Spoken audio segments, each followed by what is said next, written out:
Beer with Mitch. So I am here with Michelle Persinger and John Persinger, and these two people have made a huge impact in my life, and Joel has too, and his brother Michael over here as well. So Joel and I have been friends for probably 6 years now, bud?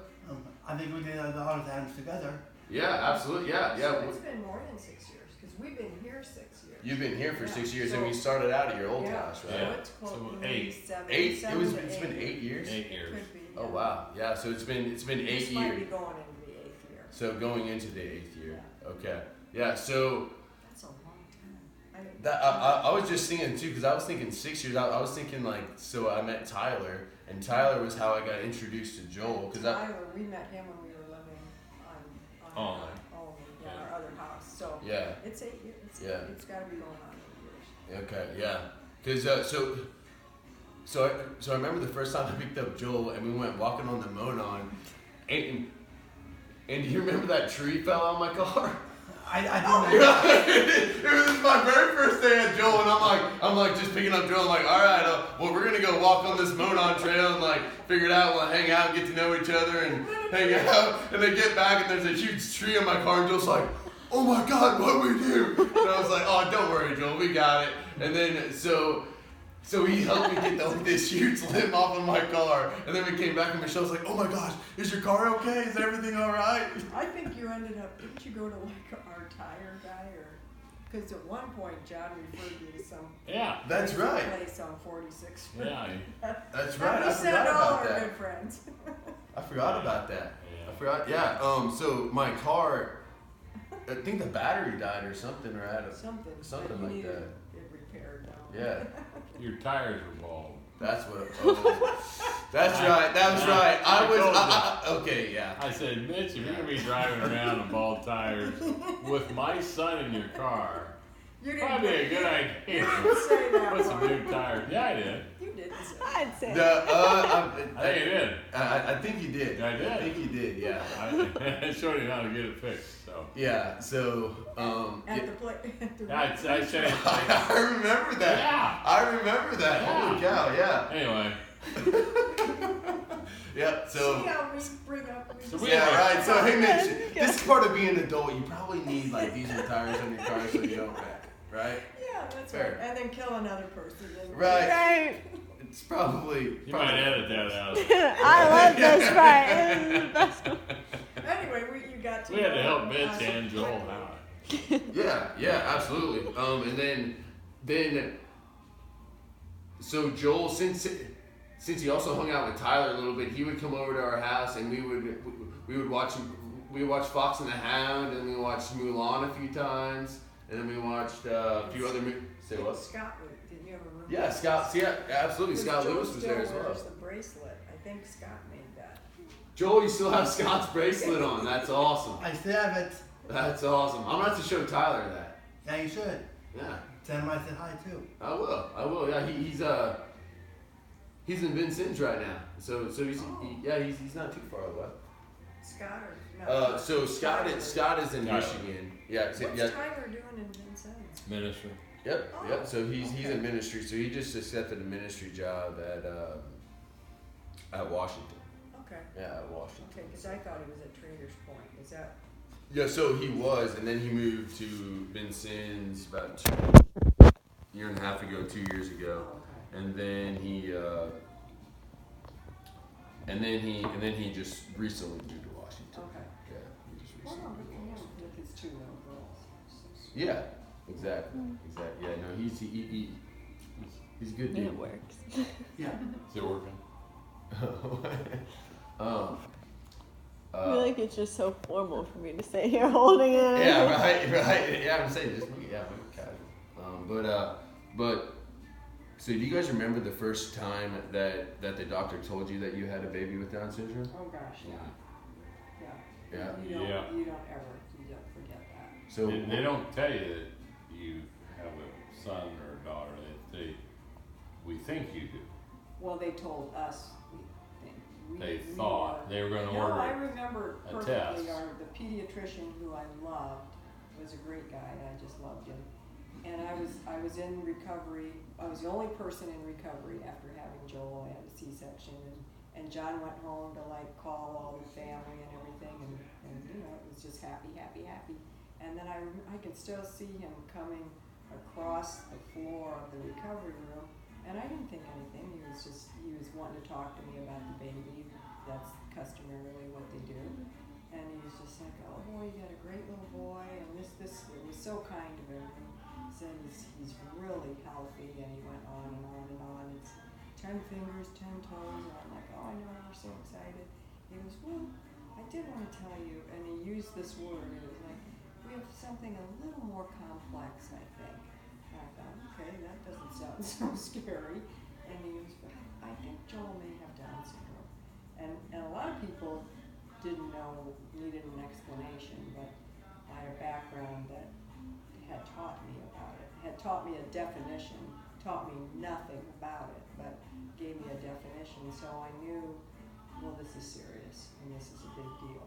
And but he still was so kind and didn't start the conversation with anything but all the wonderful things about Joel, which it was great that he was a healthy young little baby that could nurse right away, who had, and later on you find out how many things could have been wrong, and they weren't.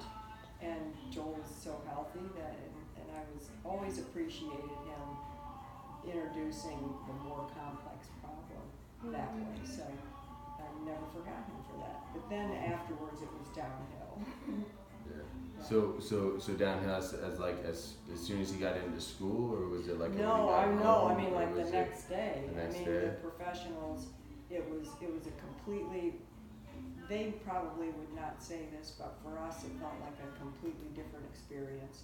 You don't get referred to a geneticist right away, and I knew what that was about. You don't have specialists coming in and talking about all the things that, you know, what your future, I mean, basically predicting the future, and it was grim. There was nothing, it's not a pleasant thing to be told, well, just take them home or love them. Like, nobody says that to anybody who's just had a baby. Like, of course you're taking the baby home. Yeah, like it's my child, like I should do this. Why wouldn't I? Yeah, Why right? do I need to be told that I'm going to take a baby home, and I also need to be told that I should love this baby? Like, what are you thinking that? And of course the implicit message is, you don't have to take him home, and maybe you won't love him. And that, they didn't say that, but that is what they said. Because I had had a little baby 2 years before then. Nobody said to me about Erin, take her home and try to love her. Not try, to love her. I'm like, well, yeah. It was just happy, happy, happy. And this was not happy, happy, happy. Yeah. So that was day 2. So it was a difficult experience for sure. And like John said, they said, well, you won't know for 6 weeks. We'll take a blood test, and we'll have to determine, you know, that if there's an extra chromosome, and that's going to take 6 weeks. So for 6 weeks, we pretty much said, nah, it's not true. They're mistaken. And Joel was healthy and all this stuff. Yeah, they're probably crazy. We even planned a party to announce to our friends that they were mistaken. And we thought, wasn't that going to be the best party we ever had? And of course, that's not what happened. 6 weeks later, we got a phone call, and they confirmed the diagnosis, and then it was just, oh gosh, okay, now we begin. It was almost a relief because we needed to begin. We just to be in limbo was painful. So you felt like, oh my gosh, like here is actually something that we can tangibly, like, kind of take and move forward with. Well, we needed to know. In a way, you need to know, but then in another way, it was like this weird world of Joel's a baby. He's an infant, and he's a very healthy infant. Life was not different. I kept like thinking, so why should I be sad? I mean, like, what am I sad about? Why am I sad? Everything is just the same.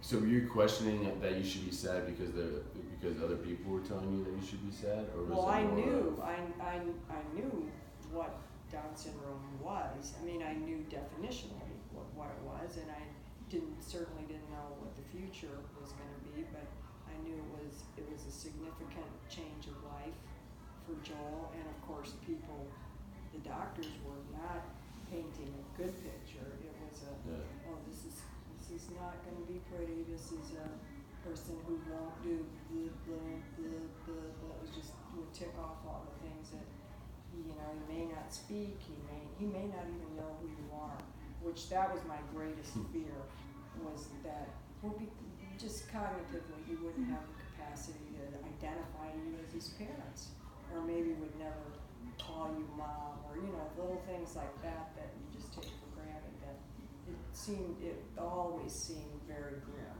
Yeah. So do you remember the first like word that Joel said, and like when you started to talk, or when you started to kind of interact? Oh yeah, I mean, Yeah. it was. I mean, what really got us to think more clearly about this was Joel. He was. Attaboy, Joel. Oh yeah. Yeah. I mean, he was just Get it, an man. infant, Right. he continued to grow and develop and relate to us and relate to his sister. I mean, he clearly knew who we were, and it was we were a family. Now, those around us, people were very uncomfortable. Our friends were uncomfortable. Our families. I mean, every institution all of a sudden treats you differently. Everyone you know, nobody knows what to say to you. They don't know what to do, and it's pain. That's painful because you kind of lose your bearings. The things that you are readily available to you, like family, friends, institutional life, the community, is gone. You don't have it. You gotta make a new one or find a new one. So, And we wanted the one we had, and they start to whittle that away. The church wasn't particularly open. The schools were not open, so we had to, find our own way, and that was tough. And we actually had it better because there were things in place. I really admire families who, did this with nothing in place. At least society was moving in a positive direction, but we still.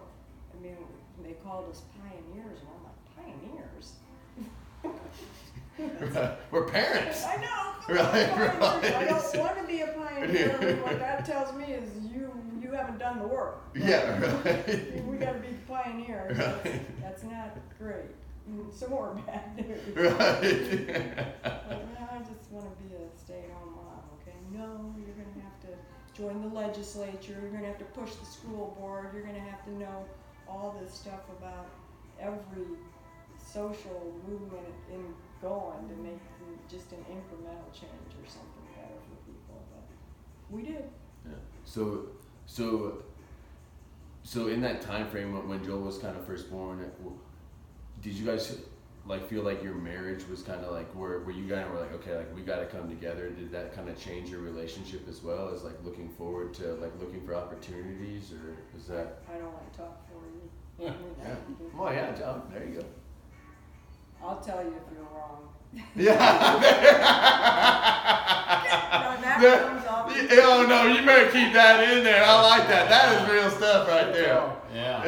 Well, because I have an answer, but I don't have the answer. I have my answer, but I want to see if John says. It was a major stress in our lives, and the best story I can share with you is that we belonged to a private swim club down the street from our house. It was 2 blocks from our house, and I belonged to that as a kid. And a wedding gift to us was a membership for this private club, and we went up there. I mean, that was where all the kids in that area would go hang out. And I don't know how old Joel was at that time, but we went there, and they had a wading pool. And I took Joel to the wading pool, and I sat him down in the wading pool, and there's all these other kids, and all of a sudden all the moms get up and take their kids and leave. It's just Joel and me. And it was like, Could have been coincidental, but it probably wasn't. what's up? I mean, it was like, you were treated like you had leprosy. And so it was dealing with that rejection you know, people are, and some of these people were people I knew and all that stuff, and you know, it's like fear of the unknown or whatever, and it was challenging, and you know. But what about our room? Well, I was just strained on our relationship because like we didn't go places sometimes because of the uncomfort, you know, people staring and like you go in the store and you got Joel in the cart and walking around, people are like, oh, and little kids are awful too. Yeah. What the hell? You know, it's like, God. Yeah. And I It mean, is so uncomfortable. We did avoid a lot of that because it was just too much. yeah, that made it you know, quite challenging. So if you're not together on your, you know, expectations and dreams for your kids, that But we were. yeah, I said if you're not, it's a major problem. We were. I always struggled with Down syndrome. You have one more chromosome, and it's like, why does having more mean you're less? And so I kept, you know, that was where my that he should be more, right. and it's like, you know, but I, you know, I know nobody wants to hear that, but that was my mindset. Oh, absolutely. It's like, you know what, and I believe that so many situations, like, you know, the schools, they don't want to give Joel books, and because kids with Down syndrome can't read, and all this kind of barriers on that stuff. So we were trying to say, you know what, if you give him an opportunity, he can do about as much as anybody else or whatever. Well, Maybe it may has take a him, right to that. may take him longer to get there, but Yeah. you know, Oh, absolutely. Yeah. and I felt that way with all the kids. Expose them to some experiences, and you know, see what happens. Yeah. But Yeah, well, that and if they truly got to know Joel, they would recognize like, hey, they could learn more than Joel from Joel than they could ever know. I still remember when Joel was first starting school. My sister had a master's degree in special education from Purdue University, and she came over and said, "He can't read or write." I go, "Yeah, he can," because Michelle, Joel, and Aaron were doing. Really? Oh yeah, yeah. So she was getting her master's degree and then She already had it. Oh wow. She already had it. She was working in the school system. She was a big shot in the They neighborhood. don't call it reading like Joel does. They said, "Oh, this kid." What do you call it? Yeah, right. Word calling. Kids with Down syndrome, Does that make sense? they're No, good. They're good that's- mimickers and word callers. And I go, wait a minute. And so we paid, and this was Well, years we didn't do that for your sister. We did that for the school. But you know, same people like my sister who had their masters and all this, and they thought they had studied this, and they were dealing with studies from 20 years ago, and they thought this is the way it is, and they're using outcomes from other, you know, controlled experiments, whatever. But they said these kids they can't read, they're mimicking, and so we had to pay a psychologist. Is that right? Yeah. To Still practicing. to evaluate Joel whether or not he was reading or just word calling and mimicking. I mean, even though we knew he was reading, he would read something and laugh when he read And it. You know, like that's comprehension. That's Yeah, called yeah, yeah. comprehension. We had to pay $500 years ago that we didn't have to have a document from a professional saying this kid can read.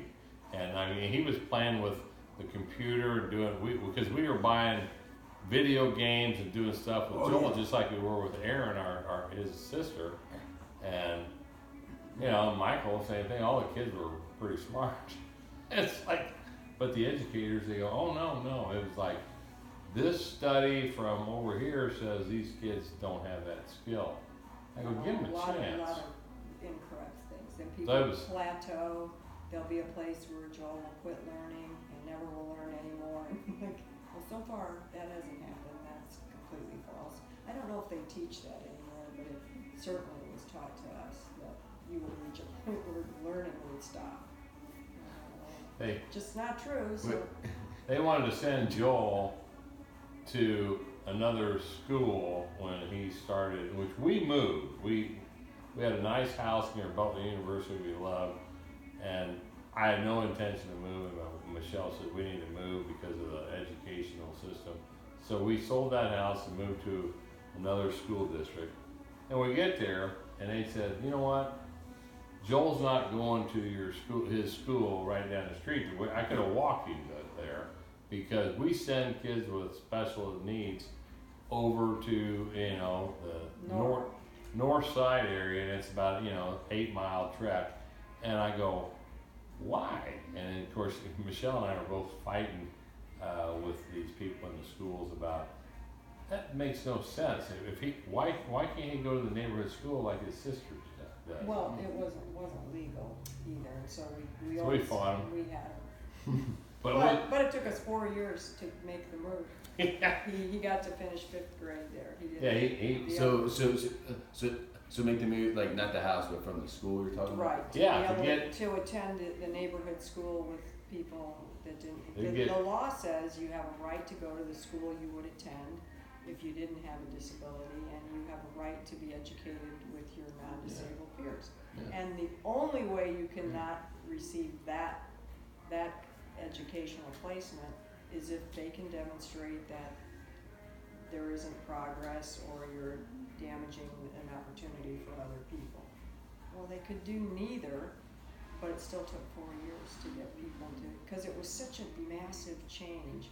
And change is hard, and that's something I've learned that, and I have respect for it. That at the time I'm like, just change it, I'll take him to school. That's it. That's all you have to do.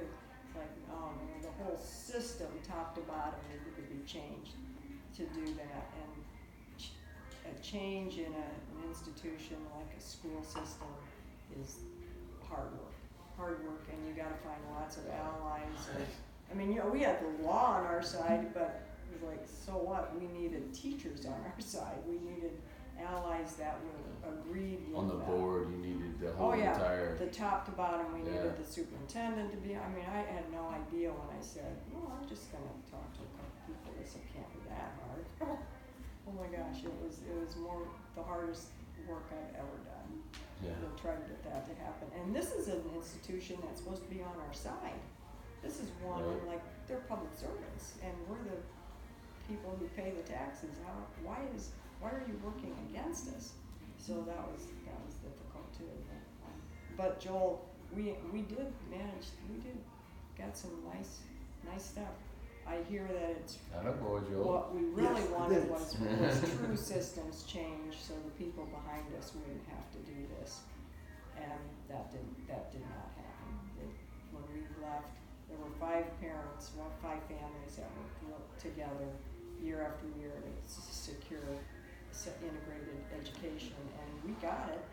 But then when we left, they moved all back to the way it was, in segregated settings and sites away, schools away from their neighborhood schools. So people are still fighting the same fight, and that's Still today. yeah, it's unfortunate. I think they're a leg up in that I think society has moved big time.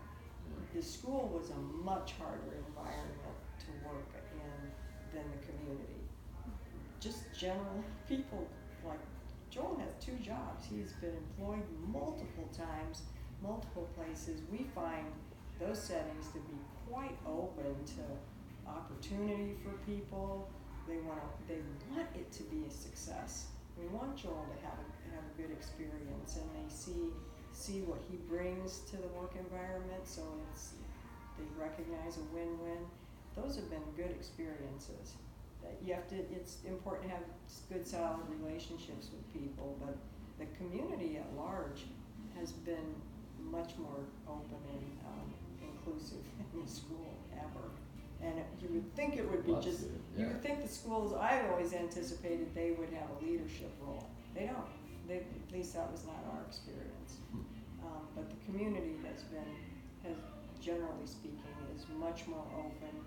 And even our own state of Indiana, if you read the new laws and things that they're trying to do for people with significant disabilities, it's very visionary, and it holds a lot of promise for people. So that's the environment where you're trying to make things happen, and it's much easier to work in an environment that already wants these things for citizens with I can disabilities. see that. Yeah, It so makes that's sense. the work is still there, so that's not gonna change.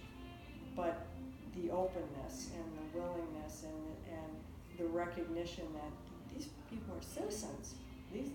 Everyone is entitled to the life of a citizen, a free citizen in this Absolutely. country. So some people just have to keep reminding others periodically. Right. That's what we do.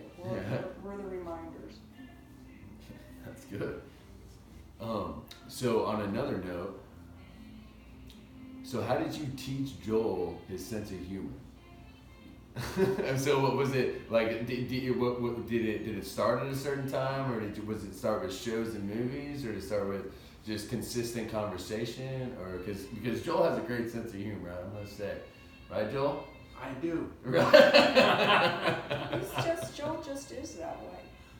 He is. He is. That is It Joel. wasn't. It's not something that was taught. It was promoted and fostered because I we recognize think it's it important. in him. I nurtured it and brought it out. You So think you that's- did that? No. There he is. I I think so. I think that's a great answer. I think that's what. So you recognize who he was as an individual, and you're like, oh wow, he thinks these things are funny. So he also might think that this TV show it might be funny, or this joke, yeah. or And I kept it light and enjoyed it, and it was. I like to laugh You laughed at and, his jokes. and have fun, and You encourage your kids. That's how you do it with children. So it's What like- you want to see more of, you encourage, and being happy and being able to see life in a more So we- lighthearted way is a good trait. So yeah. we encouraged it, and we tried to demonstrate it ourselves. It doesn't come as easily to me as it does to these guys. yeah. There were times we So had, my role is to snap us back to sick reality. I'm good at that. yeah. No, Joel's got a good, and I think having a good sense of humor is important. Always did. So does Michelle. So he gets it honestly, I think. Good. Yeah. Did you notice you guys had to kind of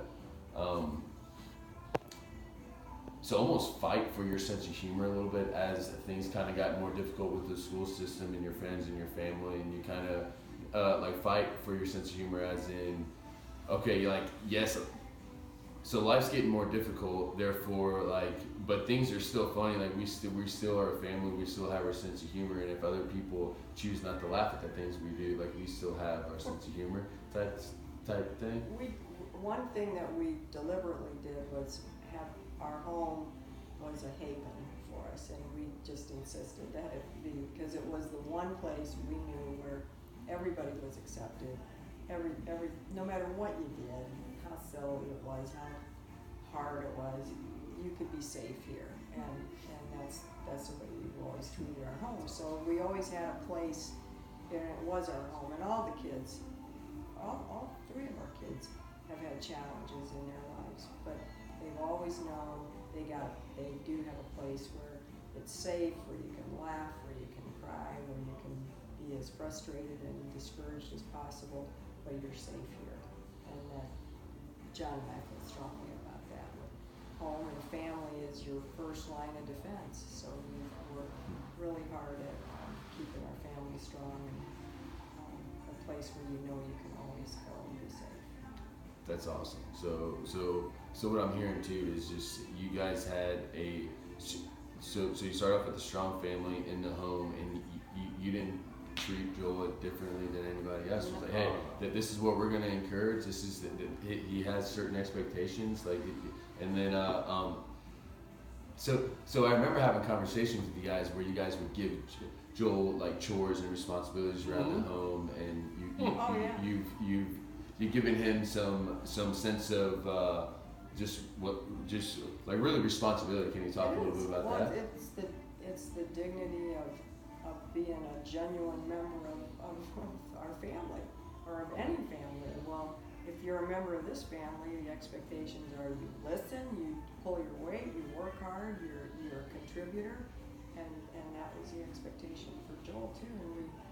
And our feeling was we owed it to him, because the world, we weren't sure how he was going to be treated. And we knew it wouldn't always be positive, but that one in our home, it was like, this your disability isn't an excuse. It's not. It really doesn't have a lot of meaning. All it is, you're an individual, and we treat you that way, as we treat Aaron as an individual and Michael as an individual. Everyone has the same strategy, the same treatment. You may have different outcomes, but expectations are high for all three of them. It's no brainer. I didn't see anything else make any sense. That's awesome. That's awesome. But it truly, it wasn't like we thought that up. It was like, what's the big deal?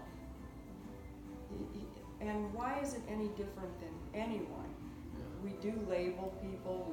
I guess we have to for certain reasons, and I understand that. But most of what we do as parents doesn't change between the three kids.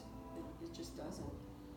And it Joel. hasn't. And it's just happened that way. When like we did this, it's the way it is. Joel was always very willing to work in the yard, and we had a little over an acre of property, and always had tree trimming to do, He's a contributor. work to do, and all that stuff. And he was always he'd work out there with me all along.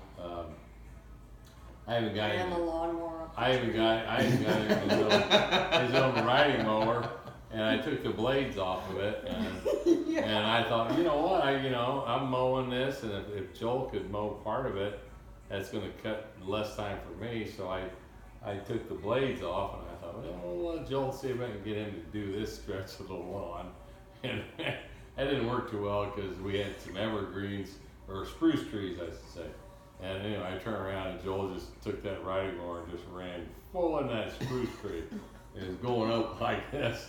You remember that, Joel? I do remember that. Yeah. That's good Few stuff. of those ones.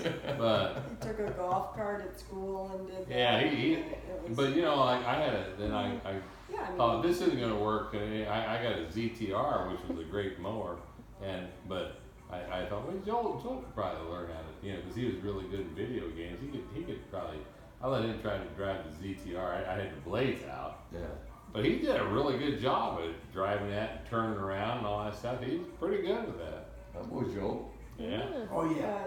you But the look- go-kart course is banned him from it That's because true. he would ram them. When he was done, he would just crash if he thought that was fun. And they go, no more Joel at the go-kart Yeah, tracks. Joel Persinger Joel got banned. banned for the go-kart tracks. Yeah. He did. Yeah, he can't go go-kart anymore. Which is honestly what would have happened to anybody. Yeah, well, absolutely. If Absolutely. you're gonna drive like that, you're not Yeah. gonna do it here. I wish they banned my brother when he went. I mean, like, he did the same thing. He went in and bang right into you. You're like, come on. That's not safe. Yeah. Yeah. Just- they won't let you do that in Brownsburg, so. That's probably for the best. Next. But I bought this little lake cottage, a fixer-upper. And Joel and I go down there and just literally work like mules cleaning because it was just a complete dump. And he's a good worker. But you've seen that. I have, yeah. No, I have.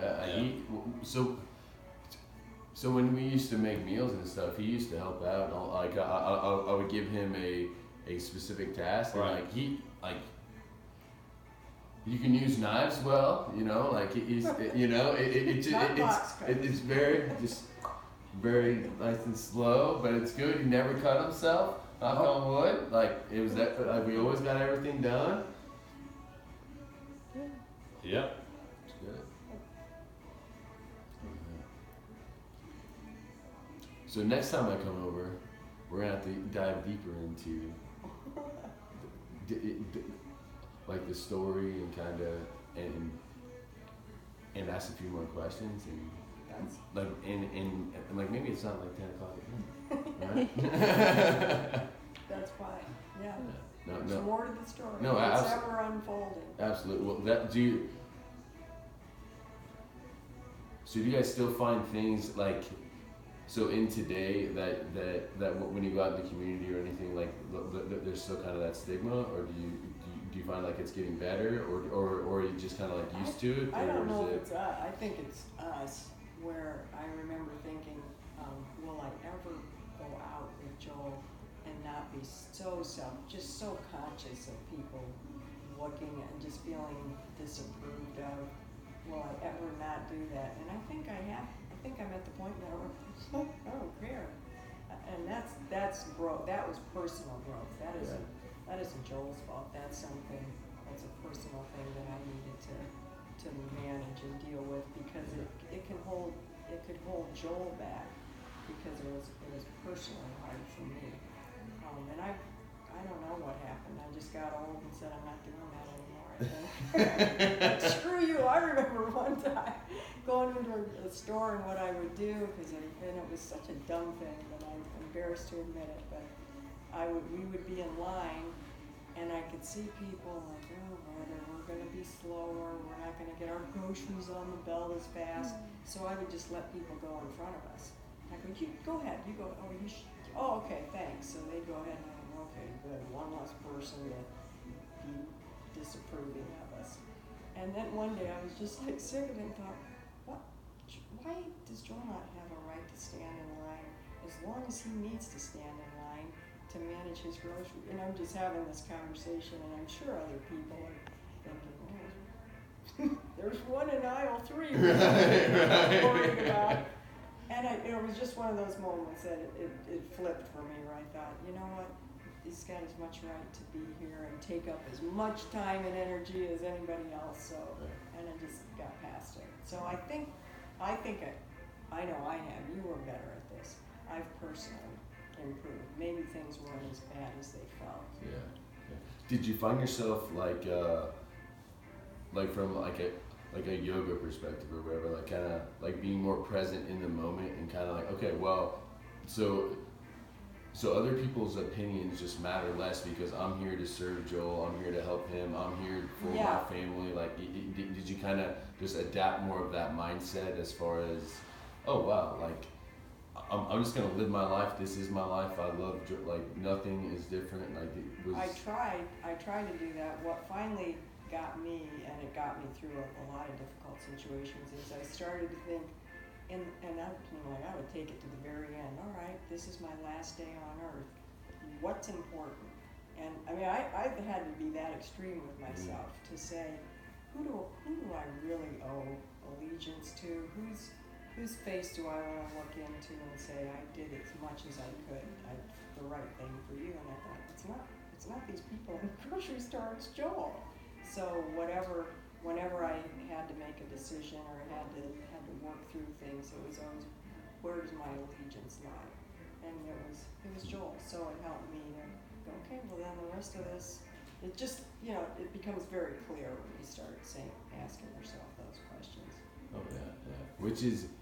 Which is really cool to hear you say all this, because like, so I think everybody's listening to a bunch of podcasts and all this stuff, and like it's all kind of like with all social media and Instagram, everybody's worried about what other people think of them, and it's essentially kind of a very similar thing, just in a different light. It is. I mean, but it does boil down to, you do have to ask yourself some of those very basic questions of priorities, and in the final analysis, what do I want to say about myself? And I don't want to say, well, I worried mostly about what the neighbors thought.